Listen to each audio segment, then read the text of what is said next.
Kamusta naman ang klase niyo? Ikaw, mag-aral kang mabuti para gumanda ang kinabukasan mo. Hindi yung puro landi at barkada lang buong araw, naintindihan mo? Mabuti.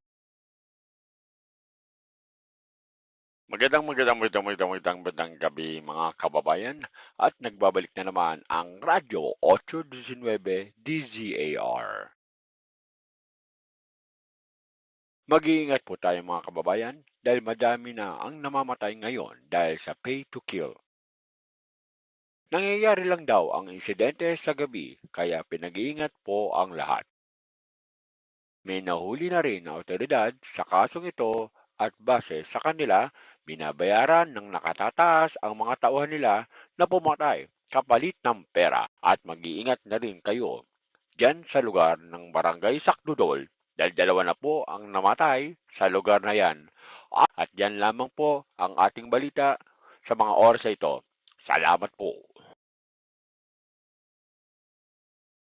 Mag-iingat tayo, huwag na munang lumabas ng bahay.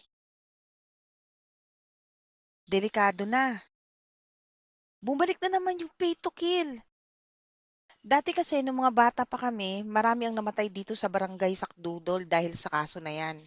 Ang dami kasing tao ang naghihirap ngayon kaya wala na silang magawa kundi gawin ang hindi tama para lang kumita ng pera. Nahanap na ng mga pulis yung leader ng krimen. Nahuli yung leader kaya nagkawatak-watak na yung grupo. Nahuli na din sila.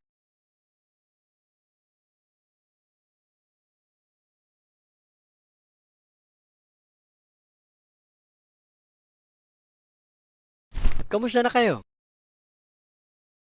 May dala akong manok dito para makakain naman tayo ng masarap. Kamusta naman ang trabaho mo? Dami mo yatang kinita sa pamamasada ng tricycle ah. Oo kailangan ko talaga magbanat ng buto para sa pamilya natin. Uy, narinig na ba yung balita? Umabot na daw dito yung pay to kill na kaso ah. Mag-iingat kayo, lalo ka na Nico. Sige na, tutulog na ako.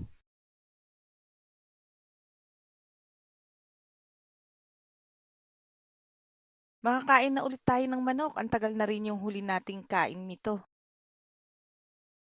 Huwag muna nating kainin to bukas na para almusal natin.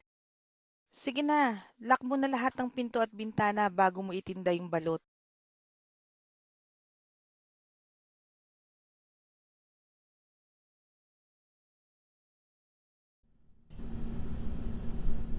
Nico, Nico,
kanina pa kita tinatawag eh. Bakit ang tagal mo pumunta rito?